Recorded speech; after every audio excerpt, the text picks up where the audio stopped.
came close to that. Welcome back to a new video, guys. If you guys don't know me, my name is Drax. I'm 21 years old.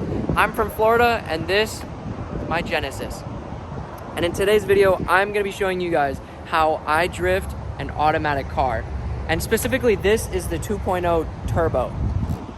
So it's not pushing a crazy amount of power, but it does have enough to where you could definitely have some fun with it. But before I get into the video, let me show you guys what is inside the car. So I have a Forge Motorsports blow-off valve. I have an InGen intake, the BC Racing Extreme Low Edition. I have a full 3-inch all the way back. That right there is the ISR O2 housing. And then I have NGK one-step Kohler spark plugs. And the last thing I have on this car is an Alpha Speed Go tune. So with all of that, I would say I'm probably pushing around 300 horsepower, which isn't too bad. These cars are great cars to start drifting with. The power that they come with, it's not crazy, but it's definitely enough to get the car sideways and have fun with.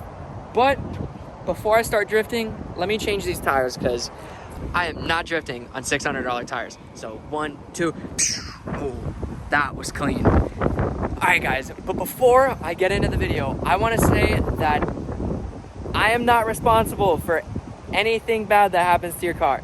Everything that I'm going to explain in this video could harm your car, but I'm just saying what works for me and what works with this car. So let's get into the video. I forgot to mention one thing. The tires that I'm using and the tires that you should use, for my experience, and the tires that I like to use, the tires in the rear should have, like, a low horsepower car, it should have 15 to 20 pounds of pressure. And the tires that I am running right now are Continental Pro Contact SSRs. And what you have to look for when you get tires is the tread rating. A higher tread rating means that your tires will last longer when you do donuts, you drift, all that good stuff. So it's important to look for tires that have high tread rating. Anything above like 400 and above is pretty good. I'm gonna start off by doing a donut just to warm up the tires just a little bit, and just so the car can warm up just a little bit more. So the first thing that you wanna do is you wanna turn off your traction control, and the traction control is down here. You hold it down for like 15 seconds and it tells you that traction control is like completely off. All I'm gonna do right now is I'm just gonna turn the steering wheel and I'm just gonna gas it. I have to keep my car in first in manual. It actually shifts by itself to second gear, so that makes it a little bit more difficult, but I learned how to work around it. What I do is I usually keep it like just below red line, because red line is when my car usually shifts. Turn the steering wheel as hard as you can and then just gas it and hope for the best. So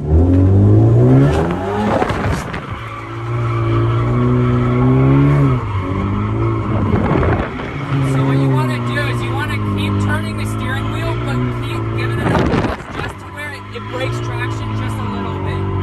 Not to where, like, if you give it too much gas, you're going to spin out, as you can see right here. Want to give it too much gas, because right when you give it too much gas, that's when your tires can't grip enough and you're gonna have to go a little bit wider. So something that's a little bit more difficult to do is something called the manji.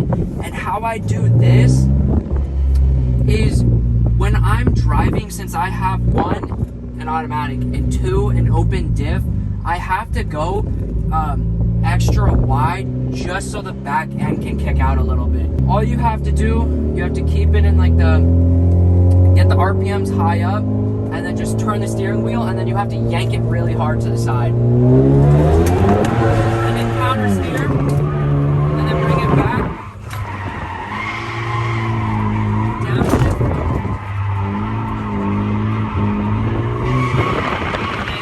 Turn the other way, grab it.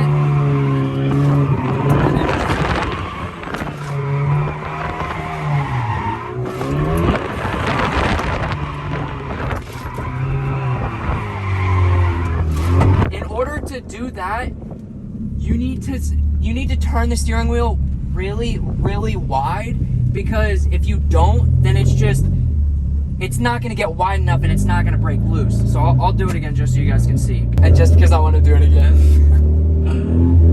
So like I just said, all you gotta do, turn the steering wheel really hard to the left or right, and then just yank it really hard while gassing it. But don't gas it too hard, because if you do, then you're just gonna spin out, obviously. So just turn the wheel, and then just steer it back with your hands a little bit, but don't yank it. Just let the car naturally do its thing. So turn it, and then steer it back.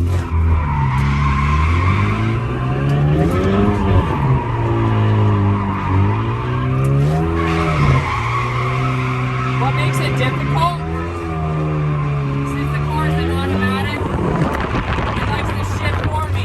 So right now I'm in third gear. That's the only thing, is that I can't clutch kick it or e-brake it, because the automatic just cuts off the power. I'll show you a little outside view of what it looks like.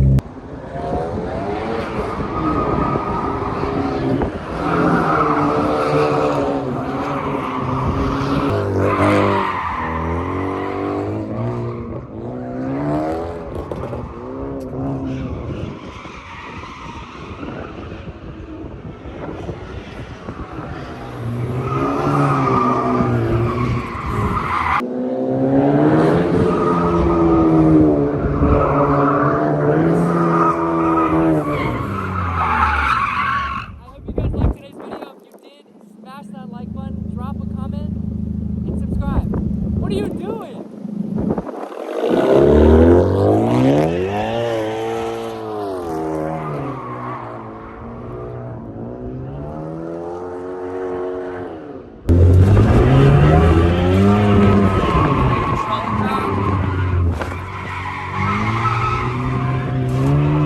Notice how I'm feathering the gas, not to where it hits red line. Because once my car hits red line, that's when it'll spin out. Since it's an open dip.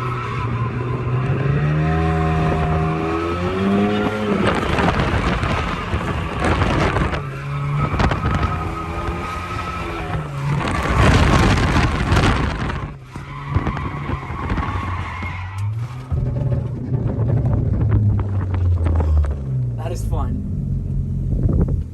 So I'll do that for you guys a little bit right there. I'll just let you guys watch this time. So yeah, all you have to do, turn the steering wheel, open the gas.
I came close to that. Very, very close.